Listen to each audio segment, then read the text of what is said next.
একটা ভিডিও সবাই পাবলিশ করেছে, যেটা হচ্ছে রনের দিদি কিছু খেয়েছে। এই খবরটা আমি পরশুদিন রাত্রেবেলায় পেয়েছিলাম, কালকে না, পরশুদিন রাত্রেবেলায় আমার কাছে একদম কি পেয়েছে না পেয়েছে, রনের জামাইবাবু স্ট্যাটাসে কি লিখেছে, হোয়াটসঅ্যাপ স্ট্যাটাসে আমার কাছে পুরো ব্যাপারটা চলে এসেছিল। তাহলে দিদি কালকে তুমি ভিডিওটা করলে না কেন? আমি একদিনই বলেছি আমি আইনটাকে খুব মানি, প্রফেশনটা ঠিক আছে কিন্তু আইনটা মানি। এই ধরনের খবর যদি আমার থেকে চাওর হয়ে যেত যে হ্যাঁ রনের দিদি কিছু খেয়েছে, রনের দিদি কিছু খেয়েছে, কে বলেছে, প্রথম ভিডিও কে করেছে, হ্যাঁ প্রথম ভিডিও যে করে এইসব ব্যাপারে সে প্রচুর ভিউজ পায়, কিন্তু আমি যে বলি আইনটা মানি। তাই পরশুদিন আমার কাছে একদম কে প্রথম ভিডিও করেছে, কোথায় ভিডিও আপলোড করেছে, কটার সময় খেয়েছে, হসপিটালে যাওয়ার সময় বড় ছেলেটা কীভাবে কাঁদছিল, সঙ্গে মাও কাঁদছিল, সব সব সব খবর পরশুদিন রাত্রেবেলা আমি পেয়েছি, কিন্তু ভিডিও করিনি। কারণ একটাই, যে আগে মানুষ বলবে এতে আমার ভিউজ কম হবে, ঠিক আছে, কিন্তু আমি নিজেকে সেফ গার্ডেনে রেখেই খেলতে ভালোবাসি।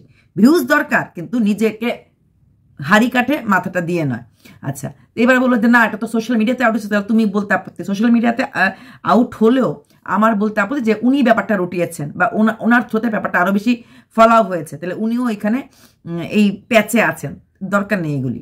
হ্যাঁ, সেখানে দাঁড়িয়ে কেন মেয়েটা এইভাবে নিজেকে শেষ করে দেওয়ার রাস্তাতে চলে গেল? এবং ওই ইয়েটা জিনিসটা কখন খেয়েছে? যখনই ওই প্রীতি তার কমিউনিটি পোস্ট দিয়েছে রাত্রেবেলা, এবং তারপরেই কিন্তু আর থাকতে পারেনি ননদিনী, আর থাকতে পারেনি, সঙ্গে সঙ্গেই ট্যাবলেট খেয়ে নিয়েছে। কারণ এখনও ভেবেছে যে এমনিতেই সোশ্যাল মিডিয়াতে ওকে এইভাবে সবাই কাপড় খুলে পরিয়ে দিচ্ছে, রায়ভাগিনী ননদিনী, সংসার ভাঙ্গা ননদিনী, তার উপর ওর বরের চাকরি নিয়ে যে কথাটা রটেছে, যেটাও বলেছে আমার ছেলেটা কিভাবে স্কুলে যাবে তুই একবারও ভাবলি না ভাই।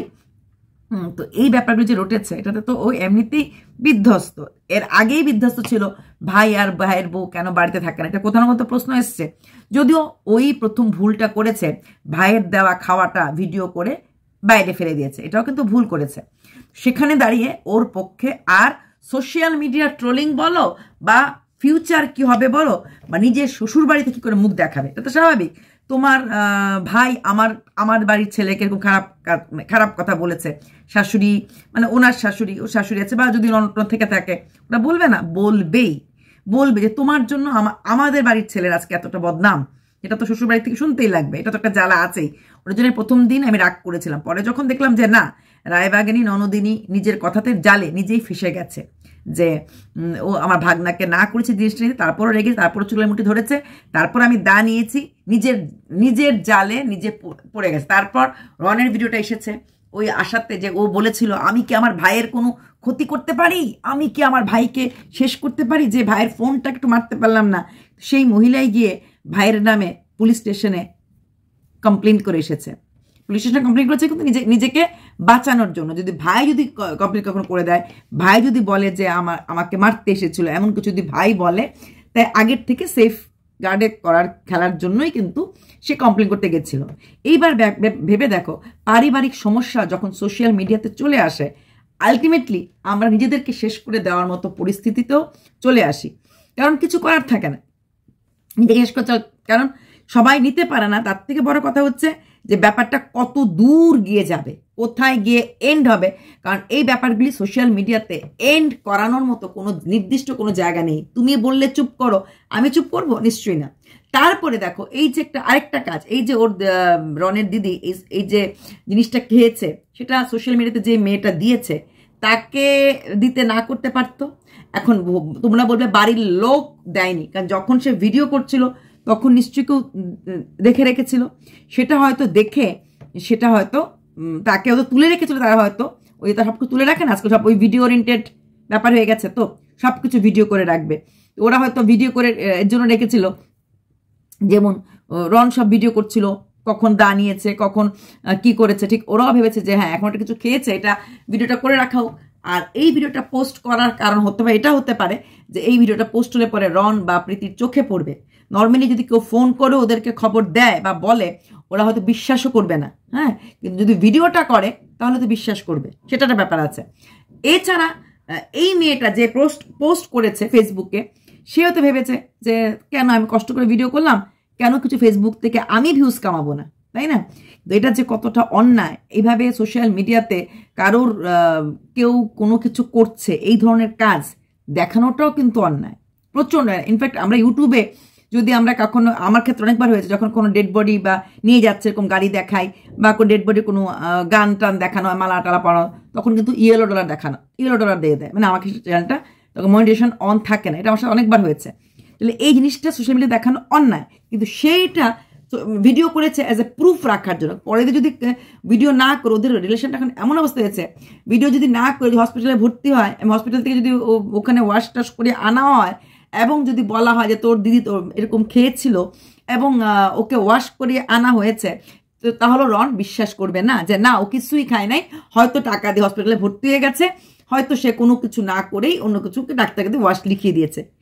মানসিকতা ওদের মানে এতটা খারাপ হয়ে গেছে, মানে কি ভাই বোনের বিরুদ্ধে পুলিশ স্টেশন পর্যন্ত চলে গেছে। মূল লড়াইটা কি? বাড়িটা নিয়ে। মূল লড়াই বাড়িতে ঢোকা নিয়ে, বাড়িতে থাকা নিয়ে। সেই লড়াইটা হতে হতে জামাইবাবুর ঘুষ খেয়ে চাকরি পেয়েছে তো শুরু করে সমস্ত ইজ্জত বেইজ্জত করে ছেড়ে দিয়েছে। তাহলে তার জন্য ভিডিওটা করা। দেখ সত্যি সত্যি খেয়েছিল, কি অবস্থা। মা বাবা বা আশেপাশের লোকের মুখের কথা বিশ্বাসের জায়গা নেই। কারণ মা বাবা যেরকম মিথ্যে কথা বলেছে যে সবার কাছে বলে দেব তুই কোপ দিতে এসেছিলি, আর সেই কোপটা সরাতে গিয়ে এই কাকিমার কোপ পড়েছে। এত বড় মিথ্যে কথা যখন মা বাবা বলতে পারে, তাহলে সেই মা বাবা মেয়েটা কিছু খায়নি না খাইয়ে হসপিটালে নিয়ে গিয়ে শুধু শুধু ছেলেকে বদনাম করানোর জন্য কিছু করতে পারে। তাই হয়তো ভিডিওটা করেছিল, হয়তো সোশ্যাল মিডিয়াতে আনার কোনো উদ্দেশ্য ছিল না। আনার উদ্দেশ্য থাকলে কিন্তু রনের দিদির অ্যাকাউন্টেই আসতে পারতো। কিন্তু রনের দিদির অ্যাকাউন্টে আসেনি, এসেছে অন্য একটা মেয়ের অ্যাকাউন্টে। যদিও রনের জামাইবাবু স্ট্যাটাসে কিন্তু রনকেই লিখেছিলেন, হ্যাঁ, আমার স্ত্রীর মানে এইসব জিনিস হওয়ার জন্য রনকেই দায়ী করেছিলেন। হ্যাঁ, এবং এখানেও জামাইবাবু চুপ থাকলে পারতেন যে যা হচ্ছে একটু শান্ত থাকি। শান্ত ওরা, ওদের পরিবারের কেউই হচ্ছে না, কেউ কাউকে ছেড়ে দিচ্ছে না, মানে বিনা যুদ্ধে নাহি দেব সূচাগ্রমে দিনই, কেউ কাউকে ছাড়ছে না। আজকে রনের দিদির এই পরিস্থিতিটা আসার জন্য অনেক জায়গাতেই রনের দিদি দায়ী না। আমি তাদের পারিবারিক ম্যাটারে কিছু বলছি না। সেদিন সেই ভিডিওটা করার পর যখন সে শুনতে পেরেছে তার ভাই রাগ করেছে, ভাই দুটো ভিডিও পছন্দ করেনি, দিদিরই বা এত জেদ কেন? সেই দুটো ভিডিও কি যেটুকুন ভিউ, দিদির ভিউজ এসে না, দিদি রেগুলার ভিডিও দেয় না, সেখানে দাঁড়িয়ে দিদি তো 15 দিন 20 দিন পরেই ওই দুটো ভিডিও প্রাইভেট করতে পারতো। দিদি কি সেটা প্রাইভেট করেছিল? ভাইয়ের রাগ, ভাই খারাপ, ভাইয়ের বোকা মানলাম। দিদি শুধুমাত্র দুটো ভিডিও, যেই দিদির এমন কিছু ইউটিউবে রোজগারের ধার ধারে না, সেই দিদি তার দুটো ভিডিও প্রাইভেট করলেও ভাই চুপ থাকতো, 1 নাম্বার। 2 নাম্বার, যেটা রনের দিদি নিজে ফেসবুকে দেখিয়েছে, রন খাওয়ার পাঠিয়েছে, সেই খাওয়ারটা ছুঁড়ে ফুনি ফেলে দিচ্ছে, এটাও উনি কিন্তু ভিডিও করে দেখিয়েছে। তাহলে এটা কি অন্যায় ছিল না? এটা কি ভাইয়ের এখানে ঠেস পৌঁছয়নি? পৌঁছেছে। তারপরও দিদি চুপ থাকেনি। তারপরও ছেলেটা 3 মাস পরে জন্মদিনের দিন, সরস্বতী পুজোর দিন, একটা শুভ দিনে ভাগনাকে হ্যাপি বার্থডে টু ইউ বলতে এসেছিল, ভাগনার জন্য গিফট দিতে এসেছিল। সেইখানে দিদি এই জিনিসগুলি না করলেও পারতো, এই ধরনের ব্যবহারগুলি না করলেও পারতো। এখন তোমরা যারা রনকে সাপোর্ট করবে, ওরা বলবে না, দিদিকে সাপোর্ট করে বলবে হ্যাঁ না করলেও পারতো, কিন্তু ছেলেটা তাহলে কেন ঘুষখোরটা পোস্ট করলো?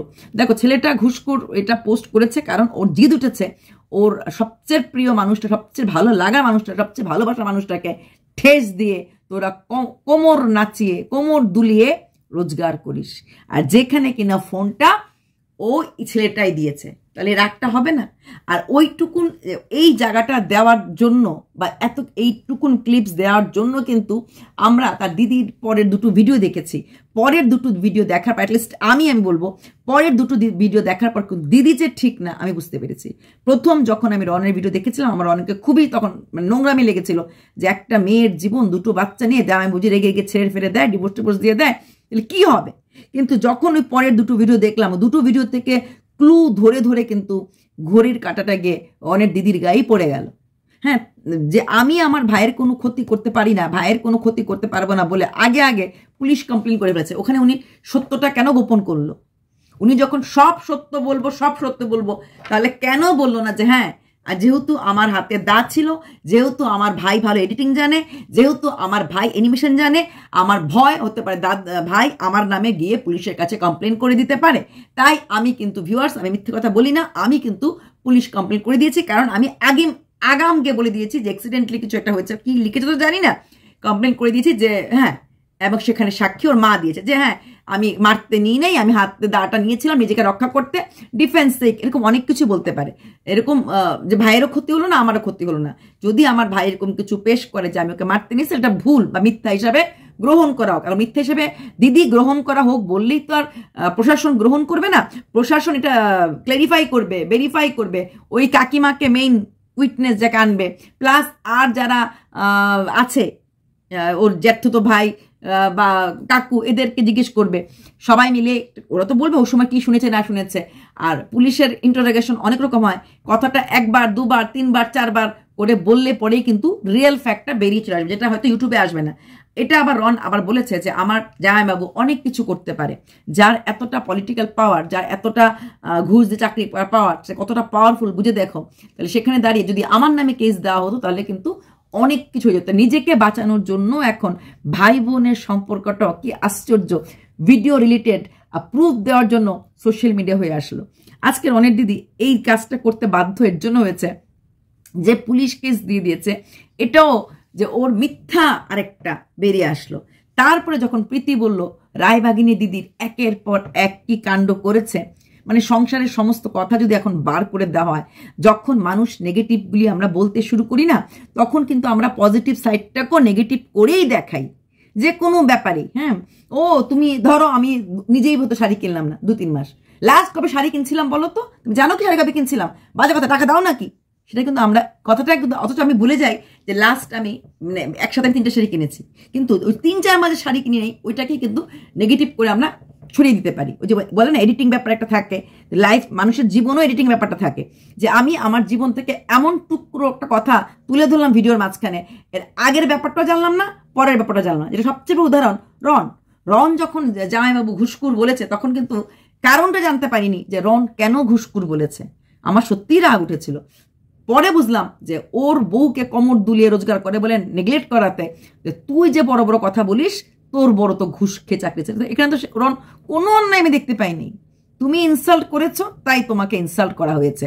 তোমার ইনসাল্টটা তুমি অফ ক্যামেরা করেছিলে, ও ইনসাল্টটা করে অন ক্যামেরা করে দিয়েছে, এবং সেই অন ক্যামেরার পেছনের কারণও হচ্ছে তুমি এর আগে খাওয়ার প্যাকেটটা, ওর এনে দেওয়া খাওয়ার প্যাকেটটা অন ক্যামেরায় ছুঁড়ে ফেলেছো। তুমি যদি অন ক্যামেরা এত কিছু করতে পারো, তাহলে তোমার ভাই কেন পারবে না? তারপরও তোমরা পুলিশ কেস সেফটির জন্য করেছো, কিন্তু এটা দেখতে অনেক দিদি কেন লুকালো?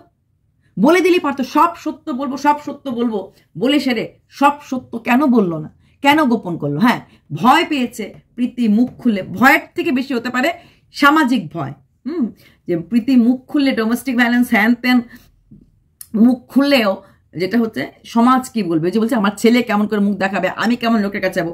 কিছুদিন আগে ডিসেম্বর মাসে একটা, তোমরা জানো না, ফেসবুকের কিছু ক্রিয়েটাররা একটা বিশাল পিকনিক করেছিল। আমার কোনো একটা বোন, সেও ইউটিউব করে, সেও গেছিল, তার ভিডিওতে আমি দেখেছিলাম। সেখানে সে রনের দিদির সাথে অনেকক্ষণ গল্প করেছে এবং বলেছেও যে ভীষণ মিশুকে বা অন্য অনেক বড় বড় ফেসবুক ক্রিয়েটাররা গেছিল, তো সেখানেও রনের দিদি গেছিল। এই যে একটা সমাজের মধ্যে ও নিজের নামটা নথিভুক্ত করে ফেলেছে, কারণ শুধু রনের দিদি ছাড়াও সে তো এখন ফেসবুক ক্রিয়েটার হয়ে গেছে।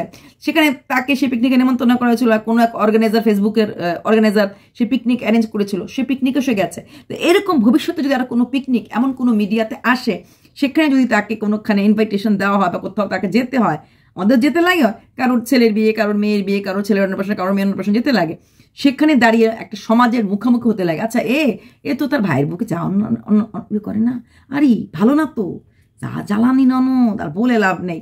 তো এই কথাগুলি কানায় ঘুষায় ফিসফিসানি আওয়াজটা কিন্তু দূর থেকে শোনা যায়। এখানে অস্বীকার করার কোনো জায়গা নেই। যতই আমরা বলি না সমাজ খেতে দেয়, সমাজ পড়তে দেয়, কিন্তু দিনের শেষে আমাদের সমাজকে নিয়েই থাকতে লাগে। সমাজ ছাড়া কি আমরা থাকতে পারি বলুন? প্রত্যেকটা সেন আমি সারাদিনে ঘর থেকে একবারের জন্য না বেরোই, আমি সব কিছু ব্লিঙ্কিট দিয়ে আমার ঘরে আনিয়ে নেই, তারপরেও কিন্তু আমার পাশের ফ্লোরের মহিলা যখন দেখবে আমি জমাদার দিতে যাই কোনো ডাস্টবিন, খেয়াল রাখবে, সিকিউরিটি গার্ড খেয়াল রাখবে এই ম্যাডাম কবে কবে বেরোলো, বা ম্যাডামের ঘরে কে কে আসলো।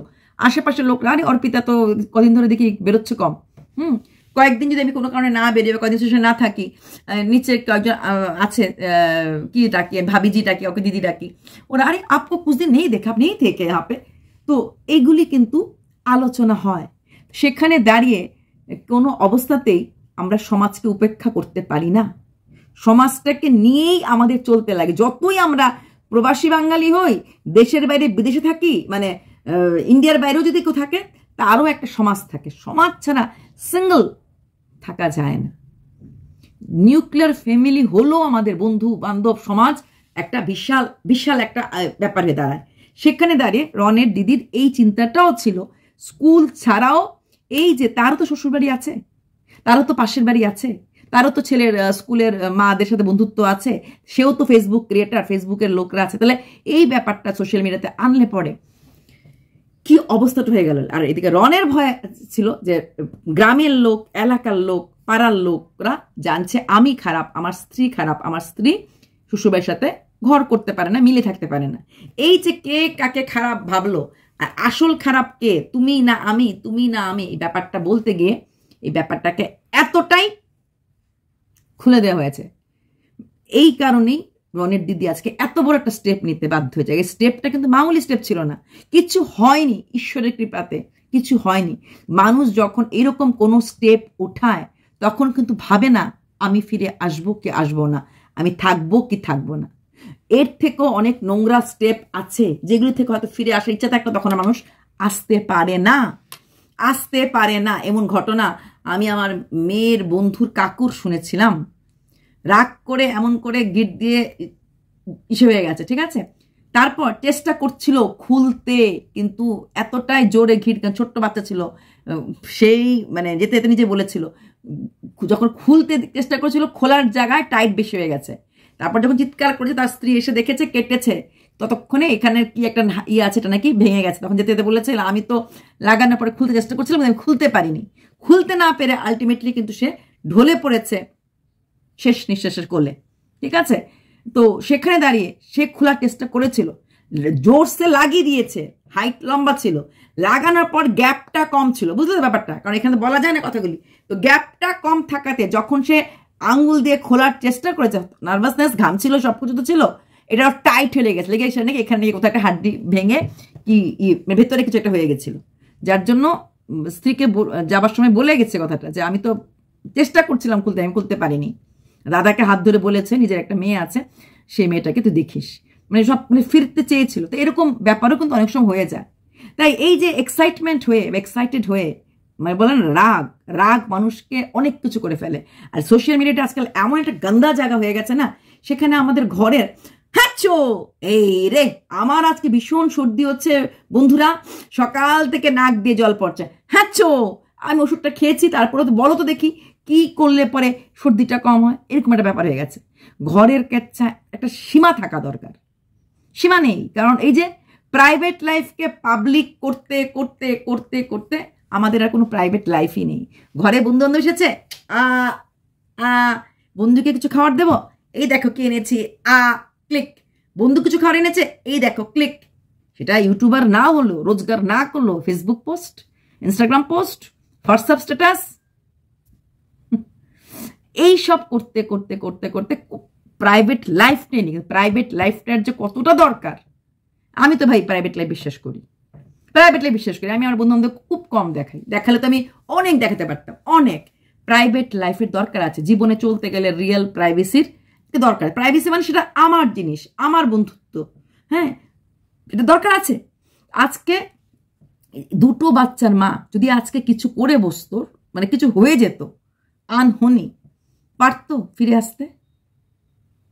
পারতো না। আর এটা তো মিথ্যা না, এটা করেছে, যেটা করেছে এটা মিথ্যা, এটা সত্যিই করেছে। ঘরে যা ছিল তাই গিলে ফেলেছে, হ্যাঁ, ওই রাগের বশতে যা পারার গিলে। তারপরও ওর জামাইবাবু একটা স্ট্যাটাসও দিয়ে দিয়েছে যে আমার স্ত্রীর এরকম অবস্থার জন্য কেঁদেই। তো এই ব্যাপারগুলি আশ্চর্য। ওদের জয়েন্ট ফ্যামিলি, রনের মানে বাড়িতে একা হলো, ওদের কাকু আছে, কাকিমা আছে, দেখা যায় মানে প্রোগ্রামগুলিতে না ওদের বাড়িতে, তারপরে জ্যাঠু তো দাদা মানে ভাসুরের ছেলে যেটা বলছে এরকম আছে, তো আরো অনেক মাসি আছে। তো আমার মনে হয় তারপরে ওদের যে মা ডাকা যে রনকে কিনেছিল ওনার হাজবেন্ড আছে, এত এত লোক থাকা সত্ত্বেও কেন আমরা নিজেদের লোকদেরকে নিয়ে বসি না কেন? আমার এটা আমি অনেক বাড়িতে দেখেছি, নিজেদের লোকরা এগিয়ে আসে না অন্য বাড়ির মানে নিজের রিলেটিভের বাড়িতে কোনো ব্যাপারে সলিউশন করতে। জ্ঞান দেবে সবাই, কিন্তু অথচ এগিয়ে আসলে কিন্তু আজকে অনেক সলিউশন হয়ে যেত। পুরো পরিবার 8-10 জন মানে পুরো পরিবার মিলে বসো, ওইখান থেকে ওদের পরিবারও নিয়ে আসো, এটা ব্যাপারটা একটা সলিউশন মিটা। এখন তো এমন অবস্থা হচ্ছে মেয়ের শ্বশুরবাড়িও এখন এখানে ডাকতে লাগতে পারে, কারণ মানে মেয়ের শ্বশুরবাড়ি বলতে রায়ভাগিনী ননদের শ্বশুরবাড়ি, যেহেতু কথাগুলি বলেছে। তো এইগুলি করার পর মিটমাট একটা হতে লাগে। আর সোশ্যাল মিডিয়া, প্রীতি কিন্তু আগে মুখ খোলেনি, যখন রন মুখ খুললো তখন প্রীতির তো রাগটা ছিল, প্রীতির রাগটা ছিল, সে প্রীতি শুরু করলো। কারণ এর আগে কিন্তু রনের দিদি বলে দিয়েছে আমি একটা মিডিয়ার লোক আনবো, আমি একটা নিউজের লোক আনবো, আমি একটা ওরকম মানে উনি একটা লোক হায়ার করবে যে কিনা নিউট্রাল ভাবে পুরো ব্যাপারটা বলবে, যে ডানেও যাবে না বায়েও যাবে না, সে নিউট্রাল ভাবে পুরো ব্যাপারটা বলবে। সেখানে দাঁড়িয়ে তাহলে রন ভিডিওটা ছেড়েছে, দিদিকে দেখে ভিডিও করছে, দিদিকে দেখে ভিডিও করছে, হ্যাঁ দিদি এরকম করছে, ওটাতে করেছে, হ্যাঁ। তারপরে গিয়ে লাস্টে প্রীতি করে, তাহলে প্রীতিকে আমি দোষ দিতে পারি না, সে তার স্বামীর পাশে তখন দাঁড়িয়েছে। কিন্তু এই ব্যাপারটা এতদিন ধরে ওদের মধ্যে অশান্তি চলছে, আজকে প্রায় 6 মাস হতে চললো। পরিবারের লোকরা কি করছিল আমি এটা অনেকখানি দেখেছি। পরিবারের লোকরা মানে রনকেও ভালো বলবে, দিদিকেও ভালো বলবে, কিন্তু এই যে একটা সলিউশন বার করার, যেটা আমরা বলি না আমাদের কুটুম আছে, রিশতেদার আছে, মামা মাসি পিসি, যখন কোনো পরিবারে অশান্তি হয় আমি কিন্তু সেরকমভাবে এই মাসি পিসিদের ইনভলভ হতে দেখি না। আনন্দ ফুর্তি নেমন্তন্নে আসবে, কিন্তু যখন পারিবারিক কোনো ঝগড়া হয় ওরা এসে না এটা করো, এটা করলে করাটা ভালো, এরকম করো না, কি আশ্চর্য না। অথচ বাড়িতে অনুষ্ঠান হলো, নেমন্তন্ন হলো, 14 খুশি সব চলে আসলো। অথচ যখন কোনো সলিউশন দরকার, কোনো আমি নিজের চোখেই দেখা 2 ভাই মধ্যে পরিবারের মিল নেই, 3 ভাই 4 ভাই আছে, তো 3 ভাই একদিকে আরেক ভাই একদিকে ছিল, তো ওই আমার সম্পর্কে আত্মীয় হয়, তো সেই ভাইয়ের বাড়িতে বোনরা যাইটাই বা সবাই যায়, কিন্তু সেই ভাইয়ে ভাইয়ে যে মিল করানোর যেটা উদ্যোগ নেওয়া উচিত ছিল সেই উদ্যোগটা কিন্তু কেউ নেয়নি। আজকে দিনে ওরা অনেক বয়স্ক মানুষ, আজকে ওই যেই 3 ভাই এক সাইডে ছিল, ওই 3 ভাইয়ের মধ্যে কিন্তু কোনো ভাই পৃথিবীতে নেই। যেই যায় ঝগড়া হয়ে এই ব্যাপারটা আলাদা হয়ে গেছিল, ওই 3 জায়ের এক যায় নেই। ওই জন্য যে ছোট ভাইয়ের বউ উনি বেঁচে আছেন, বলুন তো আজকে চাইলেও কি সেই ছোট ভাই গিয়ে তার দাদাদেরকে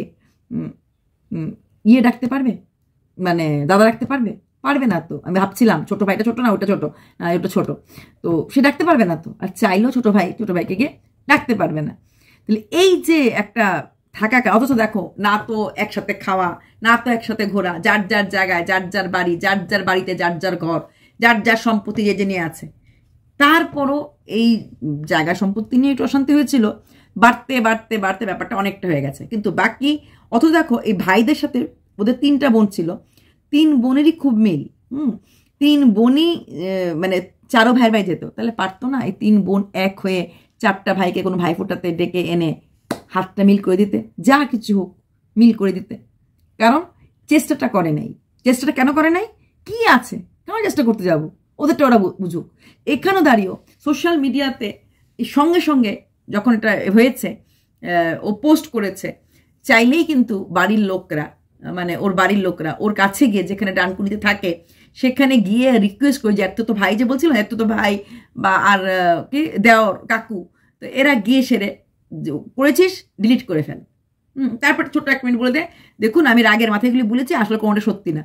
এইটুকুন কিন্তু কাকুরা বললে পারে, এইটুকুন অধিকার কাকুদের থাকে না। অথচ সেই কাকু বা মামা বা সে মেশো বা সে পিসোরা কিন্তু বাড়িতে কোনো অনুষ্ঠান হলে এক চর্বচস্যি খেতে চলে আসে, তেলে ঝোলে ঝালে খেতে আসে। কিন্তু যখন কোনো এরকম বিপদ হয় বা এরকম কোনো কাজে আসে যে একটা পারিবারিক ব্যাপার মিল করাতে লাগবে, সেখানে কিন্তু কেউ উদ্যোগ নিয়ে কখনোই এক করে না। থাকবে ওদেরটা ওরা দেখবে, আর তাতে কি হয়, গ্যাপটা বাড়তে অনেকটা হয়ে গেছে, যেটা কিনা আজকে রন আর দিদির। সত্যি কথা বলুন, দিদি যদি আজকে কিছু হয়ে যেত, তো রন কি কখন নিজেকে ক্ষমা করতে পারতো? আমার তো মনে হয় না। রনকে বেটুন চিনেছি, আমার মনে হয় না রনের মা বাবা কখনোই ক্ষমা করতে পারে নিজেদেরকে, যে আজকে 2 ভাই বোনের ঝগড়ার জন্য আজকে আমার একটা মেয়ে চলে গেল, আর 2টো বাচ্চা, সে 2টো বাচ্চা তো বলেই লাভ নেই, মানে তারা তো রাস্তার হয়ে যেত, তাই না? যে আজকে মা নেই মানে বাপটালই, তো সেইখানে এত বড় অ্যাটেম্পটা নিয়েছে, তারপরও ওরা চুপ, পরিবার চুপ। ভিডিওটা বড় হয়ে যাচ্ছে, আসছি আরেকটা পরের ভিডিও নিয়ে, ওদেরকে নিয়ে কিছু কথা বলার আছে। বাই।